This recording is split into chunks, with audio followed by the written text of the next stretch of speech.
Rapid Art. I'm here today with my friend Janeen Larsen. Janeen is retired BHSU music faculty. Janeen and her husband Gary are active gigging musicians. The two of them perform as a duo, playing a variety of jazz standards, show tunes, and popular music in the Green Dolphin Jazz Combo and the popular and long-running big band, the Happy Wanderers. They're actually two of the busiest musicians I know in the Hills. I know a lot of musicians, and so when the whole idea of talking to people about how maybe the lockdown and the virus has maybe changed their lives, I thought of these guys because I know they're very active in the community, and if it was going to slow anybody down, it might be Janeen and Gary, but no, that's not the case. So well, it is. Maybe a little bit. It is. But so we're here in Club Nevada. There's a sign, and Janeen asked me to say something about the sign, but I'm not sure if I'm qualified. Well, the sign, it's a very secret club. It's private, and we have a special reason for naming it Club Nevada. We're actually on Nevada Street, so it seemed to be a logical name. This is an old church dining hall, and we bought it when the church decided to move somewhere else. And we're not sure what we want to do with it, but now we've turned it into a music venue, which we can use usually, except when there's COVID, we can't use it as a music venue. So that's been difficult because we used to play here almost every week for friends.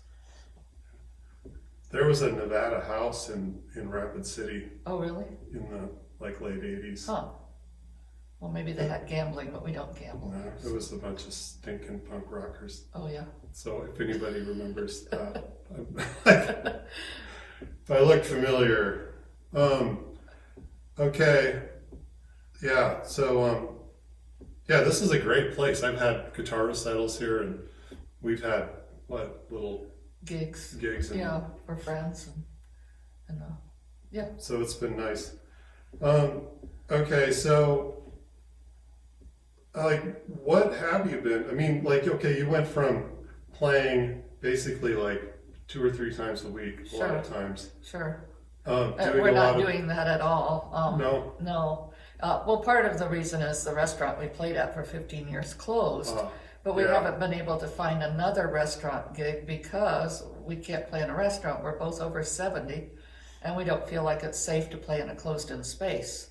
So what we did to keep our sanity was to play in our own backyard for 30 people every week.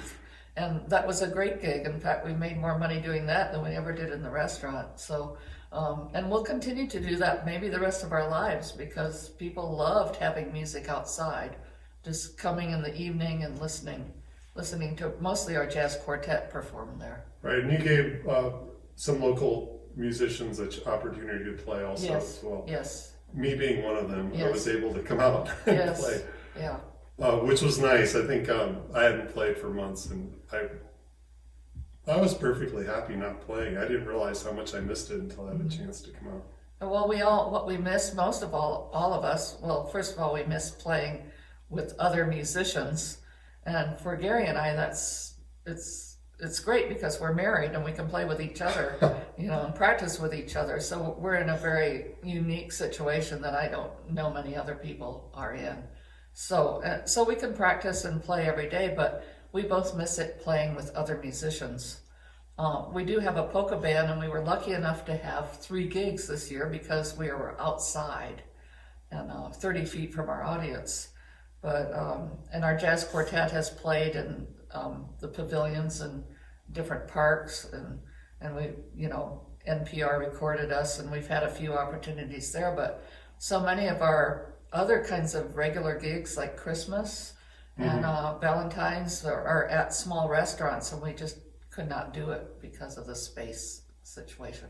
So we can't wait for things to get back to be more normal so we can play more. Right. And what are some of these online opportunities you've had? Well, we have that wonderful Rod has done the sounds from home for his church, And so he's recorded us for church, and he's recorded you doing that as well. Right. And then the state radio has recorded us and even videotaped us. We could do it on our own if we want, but it's just not all that much fun to do it on video. We just as soon wait, because the audience is everything, as far as I'm concerned. Right. You just always play your best when there's an audience. Well, I know. I think I'm pretty. I like my alone time, but it seemed like that opportunity to get out and play was a chance to be social, and then you can go home back to the basement and Yes. play scales. And, Yeah. I don't know Yeah, any yeah. musician who just really likes to sit in their basement and play by themselves. It's nice to prepare there, Right. practice, and to hone your craft, but sooner or later, it's sooner or good to later, get out. it is. Okay, and then the jazz trio or the jazz, the group is a trio or Well, sometimes. sometimes we're a trio, and quartet. sometimes we're a quartet. Our drummer lives in Rapid City, which is 50 miles away, so sometimes he can't always get here if the weather's bad or something. So. Can you tell me a little bit about the name, the origin of the name? We're called the Green Dolphin Jazz Combo because no reason. I've been in quite a few jazz bands over the years, and we kind of like all of us in our groups have enjoyed naming our group after a famous jazz standard. And on Green Dolphin Street is a famous jazz standard. And we like the name Green Dolphin because it's not Dakota something, it's not Black Hills something, it's not Western something. And people who know jazz know the song on Green Dolphin Street. So people who know jazz know what it's about. And people who don't know jazz are intrigued because Green Dolphin and South Dakota don't make any sense together. So there's good reasons for the name. It works for us. Yeah. And sometimes we make noises. Dolphin noises? Yeah, we like to make dolphin noises sometimes. So. Is part of the performance? No, or just in your part spare of the time? camaraderie, in our group. Okay. Yeah. All right. So without the live gigs, what have you been doing to keep your jazz chops fresh? Gary and I just practice. We practice a half hour every day, and we go through our jazz songs and some of our pop songs. We're finding that we have to do that, or we're not going to be able to play anymore. So. Yeah. There's something about performing that no amount of practice, I think, can really take the place of. And you really do need performance goals. We have 2 performances in February coming up, and it's really helped us to have that as a goal, to prepare certain pieces for those. And those gigs are in a gigantic barn situation. That's the only reason we agreed to do it. Okay. But it'll probably be May before we can play again. So. How about the Spearfish Piano Duet Club? Oh, we haven't been able to do anything. Nothing. Most of us are over 60, but just being next to somebody isn't very safe. So we haven't done anything this year. So. But it's still an entity, and it's still. We still have lunch. Okay, good. So maybe next Christmas there'll be a duet. Oh, for sure. Yeah. Yes, absolutely. Fantastic. Yes. And the Black Hills Music Teacher Association, you're also a big part of that. Yeah, students are practicing more because there aren't so many extracurricular activities. That's the good side. But I think most teachers have lost half of their income, probably this year. Right here. So if you need a guitar lesson, some teachers teach online, some teachers teach in person. We have recitals. We probably have a third the students that we normally have on our sponsored recitals. And all of our competitions have been online. The national competitions and the national conference is all online this year. So it's no fun. It's not a good way to learn, I don't think. It's not like some other subjects. Piano is piano. It's very physical. And you really need to be there, to look at people's hands and show them how to do things. So. Do you feel like any positives have come out of the only positive is that students practice more because they're bored and they have more time. That's no small That's thing, really though, the only actually. positive that I can think of, but that is not a small thing. So. Well, okay. I think that's Oh, great. one other thing. Yeah. One other positive. I think all the musicians I know, they just value being with other musicians more. You know, when you can't do something, you know, you want to do it. And so, you know, we're just all so happy to be together, to play together. We're just happy, and we'll never take it for granted again. No, that's true. Yeah. Yeah. I'm sure you feel that way for sure. I don't know, not so much. But you're an introvert, Paul. Yeah, I'm pretty, yeah, I think that's my thing. But no, it's nice to be here with you. Yes. Thanks. This Yes. was really great. Yes. And can you tell us a little bit about the songs that we recorded earlier? And then Yes, we'll so say goodbye. we played People Will Say We're in Love, and that's a piece by Rodgers and Hammerstein from the great musical Oklahoma.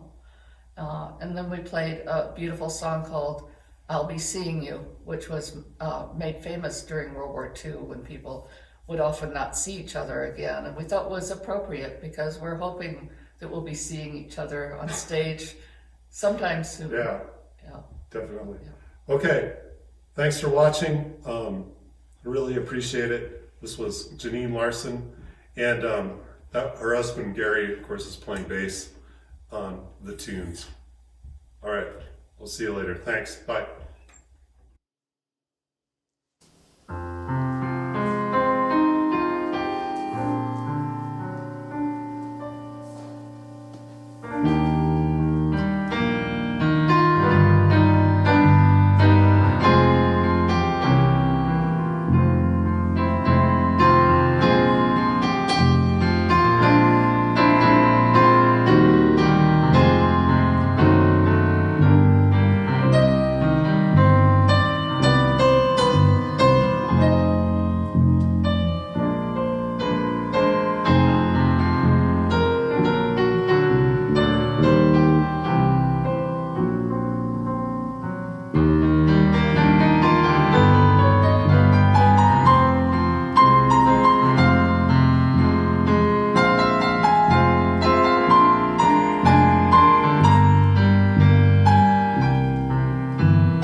I hope so.